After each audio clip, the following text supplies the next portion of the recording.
Hi, welcome to the Judy Sharp Foundation. My name is Agustin Vergara and I'm the president of the board.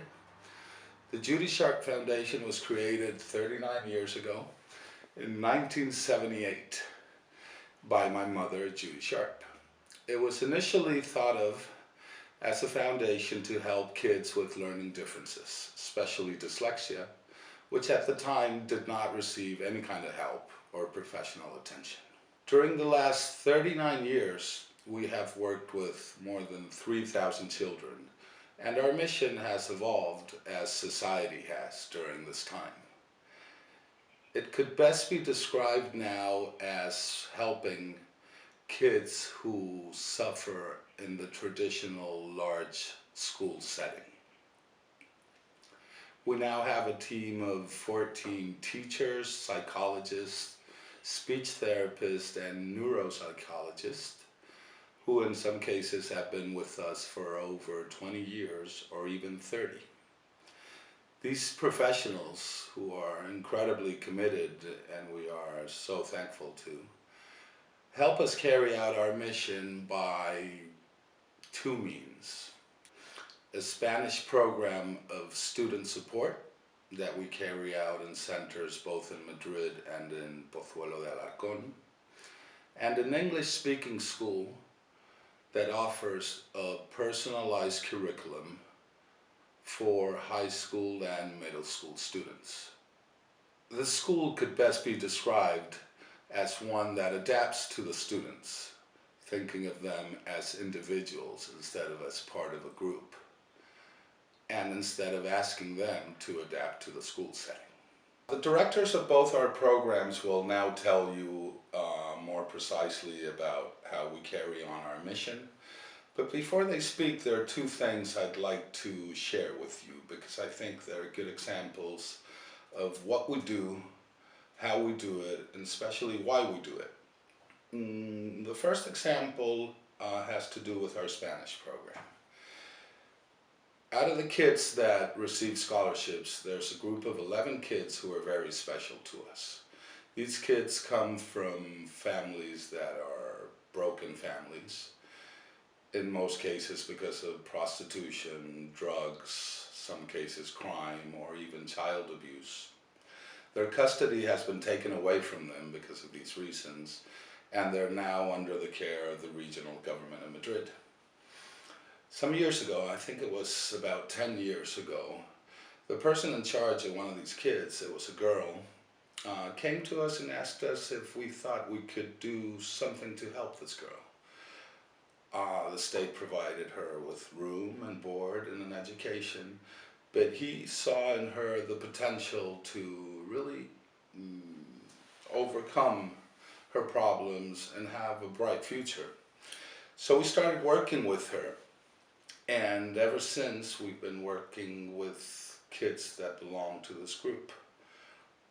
It is incredible to see how perceptive they are, how receptive they are to our help. You normally find kids who at first are unwilling even to speak.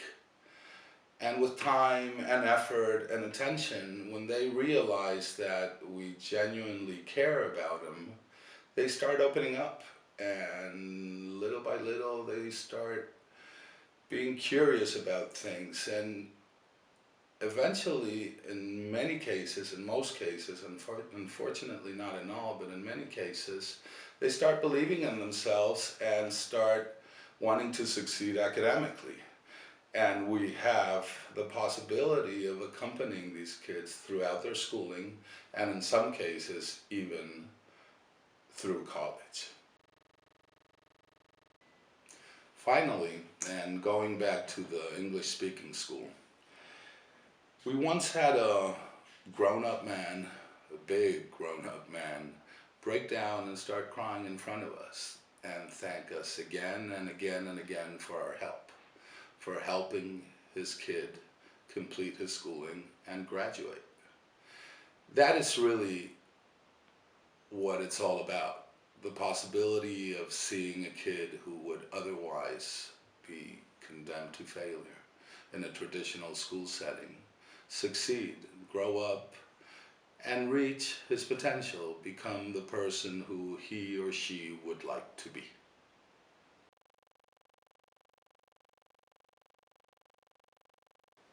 Soy Marta Lemonier, directora del equipo de español de la Fundación.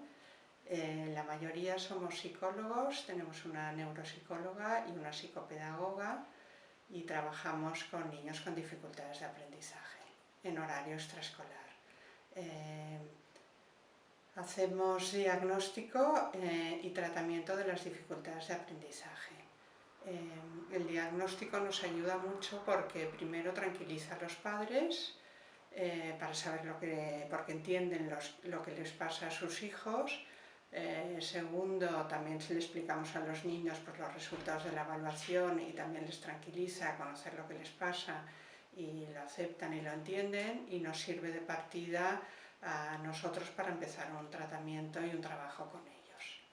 Nosotros damos especial relevancia pues, a la comunicación del alumno-profesor, a la observación particular de la manera de encarar pues, los ejercicios y intentamos pues, mucha variedad de ejercicios que sean atractivos para ellos y para que se puedan implicar más. Como base y criterios para trabajar con ellos debemos hacerles conscientes de sus dificultades y de sus posibilidades de recuperación, porque siempre esas dificultades les van a acompañar. Debemos conocer las habilidades que posee para potenciarlas y que les sirvan de apoyo. Tenemos que mostrarles sus puntos débiles para que los puedan compensar. Trabajar a nivel de éxito para recuperar la confianza en sí mismos. El alumno con dificultades de aprendizaje no aprende de los errores y tenemos que darle como otra visión del error. Lo has intentado, lo has hecho bien, pero vamos a intentarlo de otra manera, etc.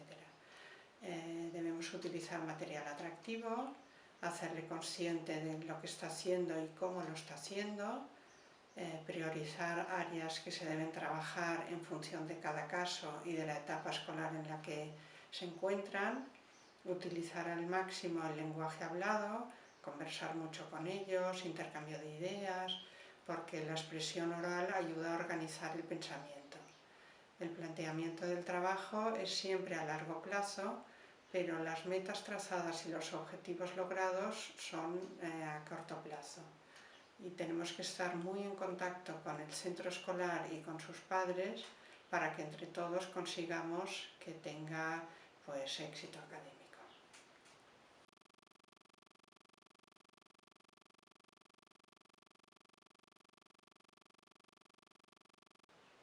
My name is Louise Allback, and I'm the Educational Director at the Study Center. We offer an American curriculum for students who are having difficulties in the standard classroom. We offer a middle school program as well as a high school program. Our teachers, as well as our students, come from all over the world. And this diversity of cultures enriches our learning and our teaching as well.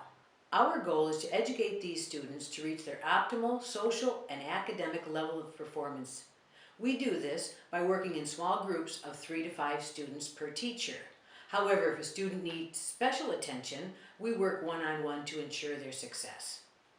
In our middle school program, we offer all the core subjects such as math, reading, social studies, science, as well as art and sports.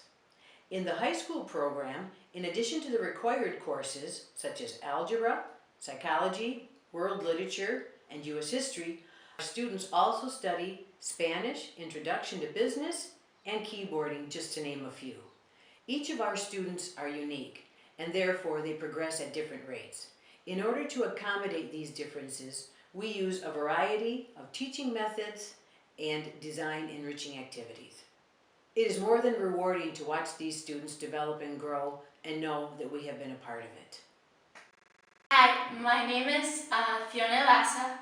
I'm 17. I am a junior in high school in Study Center. This is my 3rd year here. Well, talking about this school is wonderful. First thing is the atmosphere here, the teachers, the students. We're like a big family. We hold each other up.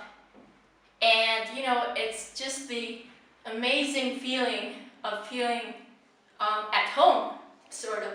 So when you wake up, you're like, it's not going to school, it's like going to your second home, which is a wonderful thing for me, because when I started here, I had trouble waking up and actually going to school, and that changed the first day I entered the school.